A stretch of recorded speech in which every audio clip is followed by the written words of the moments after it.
Hey guys, thanks for joining me on the next episode of Clienteling Our Way Through the Holiday Season.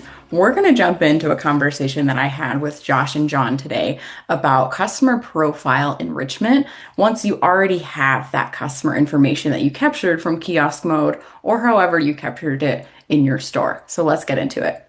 Josh, that's great. What happens now? Like, so I've created this profile. Can you show me what it looks like from the client end, like from when the client profile? Yeah, absolutely.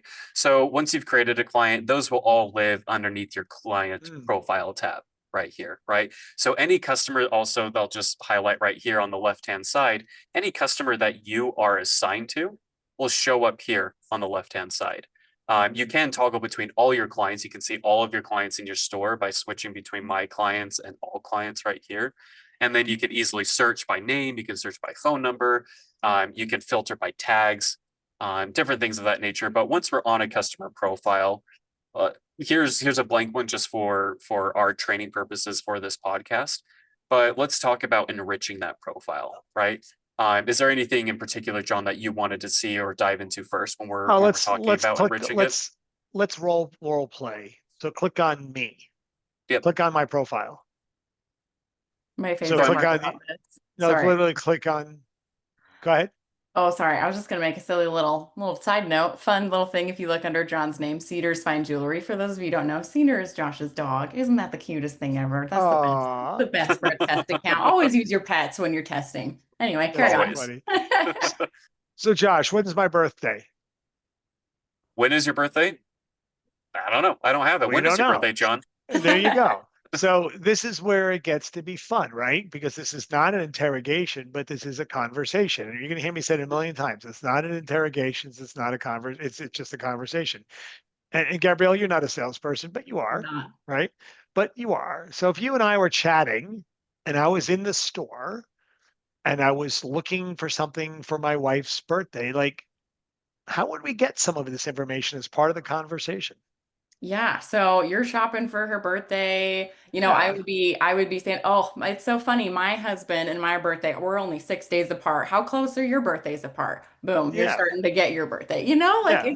it's just part Right. of the conversation. I have an easy tie in there because I can I I can get say it. that, but you don't Yeah. have to. Those also Right. took ins that way. So, Yeah. but I like your point where it's working into the conversation, not, "Hey, what's your birthday?" So I can type it into the marketing form, Right. you know? And it's amazing how simple things can be. If I'm just working with Gabrielle, I'm going to go, that's great. You're shopping for your husband's birthday. By the way, what was your husband's name again? Yeah, it's Eric. Ah, so Eric. So okay, let me guess. Eric's going to be 24, right? You married young. No, actually, We you did. probably, I don't know, right? And so when exactly is it? 2 weeks out, 3 weeks out? His birthday is in September, but if we were shopping, Oh, we could say, well, no, November, whatever. September's fine. And then how long have you been married? Is it anniversary or is that also around that time? Yeah, so our anniversary is in June. We've had a summer wedding. Very nice, very nice. Right. So, we're immediately building, we're just having this conversation. By the way, what's Eric's birthstone? So his is in September, so that would be Sapphire. Yes, I know. And that was my goal. I quizzed myself, got all the Very, very nice, right? memorized. I'm very proud of Yeah, myself. Got to show that right. off. Exactly, right? And so we're not going to role play the whole thing, but you'll see up here, right, Josh, you can see preferred store is already preloaded, assigned associate is already preloaded, and obviously that can be changed. You see this relationships. Gabrielle, I want to be a personal shopper. I want to make sure we take care of you. Just click on edit for me there, Josh, right? I could just go in here now and I can type in Eric Smith, which that's going to come up with 8 million Eric Smiths. But if Eric obviously is already a customer, we could assign him. And if he's not, we can create a profile for Eric, Right. right? It's that simple. And then moving forward, we have all that information, which is just absolutely amazing. Um, One of the things I think is super important to note is we talked about this, I think, in the previous episode, is there is an 18-month difference between when she starts looking at a engagement ring and when he buys it. Mm, So when he's in the store creating relationship for her, critical. Having said that, every other piece of jewelry I've ever bought was for my wife. Debbie. And the smartest salespeople know Debbie better than they know me. Build a relationship, find out what she wants, and then they just call me and I come and get it. So that's where that becomes super important. What Mm. about these life events? Why is that important? Well, I mean, ultimately, I think the greatest expression of love can be expressed through jewelry. And I say can be, like I think it should be personally. But it can be. I think other people, there's obviously other ways that you can express love. But I think celebrating these milestones with a piece of jewelry, and again, it doesn't have to be a $5,000 ring every single time, or it doesn't have to be extravagant, but I think celebrating these milestones with jewelry is it's timeless. The reason why I mean jewelry's been around for how many thousands of years, right? And so I'm understanding these life events and being prepared for them because it's just such an easy touch point. And when I'm thinking about clienteling as well, and just circling back to one thing that you mentioned, John, it doesn't always have to lead to a sell. Clienteling to me is about the warm and fuzzies first and foremost, right? It's about building relationships, building trust, and just yeah, relationships is at the core of what clienteling is. So even if I don't buy a piece of jewelry or a new timepiece or something for my birthday or for my wife's anniversary, but you still reaching out to me to just say, hey, I understand your anniversary is coming up. Hope you guys have like a great trip planned or something, great in the works, but just wanted to wish you a happy 5th or 10th or 20th anniversary, whatever it may Exactly. be, just building that relationship. I may not be in the market for it now, and maybe I am. Like I said, it doesn't have to be extravagant every single year, but when it does come time that I'm celebrating that 10-year anniversary, I'm going to reach out to John. Like Oh, he's my well, go-to guy. So, but to your point, let's get super practical here for a second, or tactical rather. Gabrielle, knowing my anniversary, or rather my wife's anniversary or birthdays or whatnot, how would you use that as a marketer? Yeah, absolutely. So I mean, stereotypically the man's buying the jewelry for the woman, right? And so leading up to that, you say, "Hey, we're a month out. Have you thought about it?" Because I mean, Right. to your point before, we want to make the husband the hero. We want to make him the hero so that he comes there on the anniversary, on the birthday with the perfect gift. And so it's a cadence. You're right. So you're leading up to it. Say, hey, have you thought about it? Hey, here's some stuff. Like share that wish list. Here's the kinds of things that she was buying in the past. Oh, we have a new collection of, this Gabrielle and Co. collection that she bought in the past. So using those tools that you have that you can lead up to in a marketing cadence to for the gifter so that he can be the hero is huge. Yeah, I will tell you one of the most successful strategies is as simple as it sounds that I use with my teams is the first of every month. We would just sort, I would say to everybody, anyone who has an occasion coming up next month, Josh can show you at another time or whatever. Like you can literally filter everyone who has a birthday coming up in Oh yeah. November, right? And then you can send outreaches to each one of those. And that was just an ongoing activity we did, and we would generate huge sales off of it, right?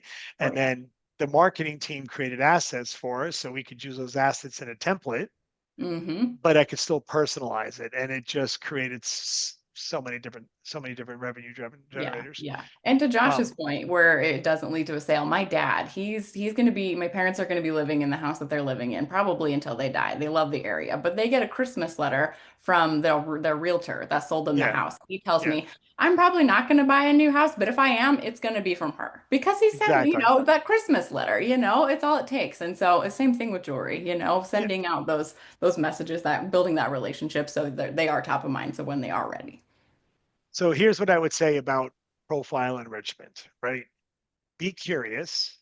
Just be curious. Ask, right? Ask questions. Open-ended questions get you a long way, right? And then capture it. Now, you don't necessarily have to type as you go. You have a piece of paper and you're taking little notes. And then once you do that, you can put them in the book later.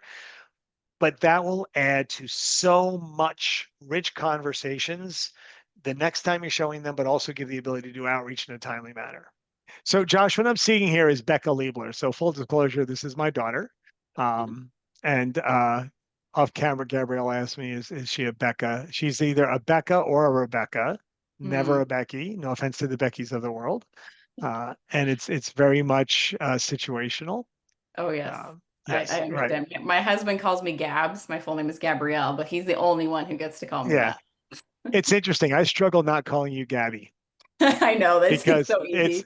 it's well, and we had some dear friends whose daughter was named Gabby, and it's just Mm, right. So, uh, but what's interesting about this, and obviously we wanted to show, how do you use clienteling in the application during the sales process? Now, one of the most important ways to do it is to look up previous purchases. And Becca has not made a purchase yet, but Josh, just for the audience's sake, if they're looking at this and you click on activities, right? Had there been previous history of sales, they'd be here. And the beauty of that is when someone comes in and you're waiting on them, you obviously can refer to previous items and start to make suggestive selling and things of that nature. Um, but the other thing I really want to show here is Becca and I went into a store and I let her. I was actually meeting with a client, so I walked away and she spent an hour with the salesperson. And can you just show the communication thread? Absolutely. So what'd you just say? You just clicked on messages, and what am I seeing here? Well, I'm seeing quite a few images right here. I mean, this conversation goes back however many months, right? But you're seeing Exactly. a lot of images with diamonds. You're seeing product images that they're either pulling from their point of sale, or these are images with our integration partners. Yep. mm. A lot of So clienteling is ultimately what we're seeing. yeah, and I think what's really important, and I hear a lot, is I use my phone. My people use their own phone, right? All of this, if it exists on a personal device that's not associated with an app, is not visible. So number one, if the employee leaves, all this information goes with the employee. Oh, right. Number two, should Becca walk into the store or Andrew walk into the store and say, "Hey, I was working with Lisa," and they go, "Well, Lisa's on vacation." All of this is not available. So then Becca has to start from scratch. So probably the number one reason to use a clienteling application is because all of this is in a secure platform that people have access to, and it becomes legacy. And it's how you drive very high levels of customer satisfaction. Love This that. scroll up for me for a little bit here, Josh, and I won't bore the audience with everything, but this is live. This is Becca in the store looking at a ring she likes. Scroll down a little bit, You say right? you say bored, but I'm like, what is Becca like? I want to see. Right. Well, I'll I'm show so you. I'll show nosy. you. And so the ring you see there, that image was actually something she had created a year ago on Brilliant Earth. So going back to the fact that a year ago, by the way, Andrew's not even thinking about, well, he probably is, but she built something a year ago. Okay. Scroll down a little bit more. After she leaves the store, Lisa, reaches out, but now click in that link. The little bit lower. No, I'm sorry. Go back a little Oh, bit lower. sorry. No, that's all good. Right. Oh So the yeah. link, yeah, yeah, right there. Basically, oh, is that not going to work? Becca sent No, an let me in. hurry and share my screen, my other Oh, screen, that because that obviously it pops up with the. Oh, okay, gotcha. But just I There you go. think this oh my to me is the goodness. most interesting thing, right? So basically, Becca sent a picture that came from Brilliant Earth. Lisa went and created the actual 360 image. What Lisa's a I'm not going to, genius. it's genius. What's really interesting about this, Gabrielle, is there is a conversation between my wife and Becca, which is obviously not in Clientbook, where my wife is giving her feedback. Oh boy, my desk is going up. And that feedback is gone to Lisa, and that's how she's created this. Mm, Okay. that's amazing. The other thing that's interesting, so go back to Clientbook real quick for me, Josh. Yep. Okay, now go back to her profile and then click on relationships. And there's Andrew, right? And click on Andrew and click on conversations. And now you see a conversation between Lisa and Andrew sending the CAD, and she's Mm, saying, "This is what Becca saw, and this is what she wants," right? This is what using the application is like from both an outreach standpoint and from a while they're in the store. And now Andrew can walk in the store and all of this is recorded and he is safe because Becca, my daughter, I love her, is a very strong woman and wants exactly what she wants, as she right? should. As she should. And all Andrew has to do is say to Lisa, give me this. And Right. he's a hero, right? So when we talk about using the application and whatnot, this is how you do it. And then Josh, I don't know, maybe you want to jump into collections real quick and just show you how you can build a wish list. That's actually immediately where I wanted to jump in, right? And so we can see here, and obviously I wasn't there in person, and John, you can correct me if I'm wrong. I guess you actually weren't there in person either, but knowing Lisa, she would have been building this out with Becca in the store, right? Again, it's really intuitive and it's really easy just to pull up your iPad right here. And what, as you're working on Becca's profile, it's like, okay, well, let's create like a quick little collection for you. And let's look at, it looks like they are looking at wedding bands here, right? Because Becca already had like this dream like in her mind, but let's maybe look at some different bands that can go along with it, right? You can easily add as many collections as you want to a customer profile by adding it right here. If I wanted to add any images, so let's say here Becca is looking, it looks like some Gabrielle wedding bands. I can simply go into that collection I've created. I can add those products, right? I can go into my new Gabrielle and Co. Collection or our partnership with them, right? I can pull up their catalog, right? And I can search for that product and I can add those images. I don't want to do this to Becca because I don't want to throw her off and have Lisa send her some incorrect information. But again, it's all very easy and intuitive to build these collections with the customer, like enrich the profile with the customer. At that moment, that's when they feel that they're heard, that they're welcome in the store, and that it's a true collaboration of building out the perfect ring or the perfect wedding band, whatever it may be that they're coming into the store for. Yeah. The number one attributable activity within a clienteling application is sending a customer a wish list. Mm, When you do that, they have a high likelihood of buying. interesting. Strongly encouraged. So takeaways are build out the profile, use that information within the selling process, build out the relationship when you can. It's not an interrogation, it's a Conversation. thank you. Conversation. Thank you so much. Build out wish lists, by the way, and I had you go off screen, but maybe we won't do it. But you can take pictures, like you saw the first picture of Becca with her hand. Mm-hmm. They put a ring on her hand and took a picture of it and saved that in there, right? You can build collections using images of things. Awesome. That was a great overview, John. Thanks for that. But our jewelers are busy. So how are we keeping track of all this? Yeah, well, so there's a number of different ways, but I think what we want to do next episode is probably the most underutilized aspect of the application, and unfortunately, probably the most effective is sales opportunities, right? And it's how do I take a customer who is just looking today and track them through the entire selling process to where I'm doing certain things at certain times. So that's a standalone. And Josh, if you want to get that queued up, we'll knock that puppy out for the next episode. Does that sound good?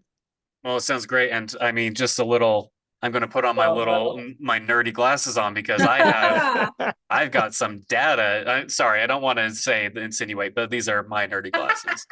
No, I have some really compelling data around it as well. And so I just have to, I'll open up my little science corner, right? That's what we'll call it. It's like I'll share some really cool insights as to why sales opportunities is the best way to go about following up with customers and utilizing that tool. So I'm excited to share that. Love it. Okay. Thanks, Josh, so much. And John, join us next time and we'll talk about those sales opportunities and those numbers. Okay. Yeah, Thanks. awesome.